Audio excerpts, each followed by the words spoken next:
book fighters, it's Friday, Tuesday, February 18th. I said that. It's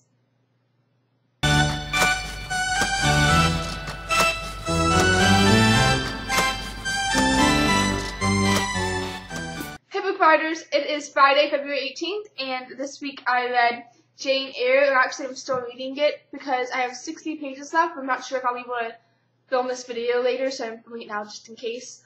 I will finish it by tonight, though. I've been devouring it all day. So for the first 100 pages of this book, I did not like it. It was okay. I mean, it wasn't really. I had a struggle to read it, but it wasn't that interesting. It was about her, Jane's early life and all this stuff. But after she got out of school and stuff, it got 20 billion times better. Mr. Rochester is an amazing literary character. He's insanely fun to read about.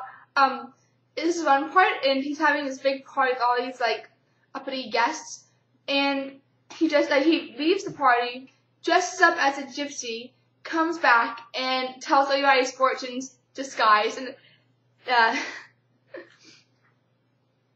then in another chapter, he's giving Jane some money to go visit some family, and he gives her 50 pounds, and then he decides that might be too much, and she might stay there too long with so much money. So he gives her 10 pounds, and then she says that she can't promise she'll be back in a week, and so he says he needs 9 pounds back, and he's so much fun to read about. He's not the nicest person, which is strange, because in Wuthering Heights, all the characters are dark and brooding, and he is just as dark and brooding as any one of those characters, which makes me kind of wonder what the Bronte family life was like. Back to the first 100 pages not being enjoyable, though.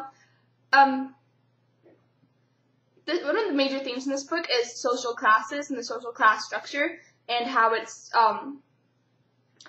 not good. And the first 100 pages really exemplify how people in lower classes were treated back then, and it's really important for that theme of the book. And I'm sure it would have been interesting and really relevant to people back then, and it would have been a very important part of the book to read. But I definitely think this issue is not half as important in modern time, where a caste system is so incredibly mobile that unless you are really upper crust, it doesn't really matter where you are because you can get to anywhere. I definitely think that the effect of this book has been lessened because of that. The book was still insanely enjoyable, though. Is still insanely enjoyable. Next week, I'll be reading The 1001 Nights, because I just want a classic binge. And so I'm excited to read that. And Lauren, you asked about books that have meaning to us, the books themselves. This is my oldest edition of Goblet of Fire, because I think I have 3 editions now. Not exactly in the best shape. I actually had to re-glue it, the binding, a few times because chunks would have fallen out. You can see how it's just lovely and nice and looks like it's about 1 billion years old.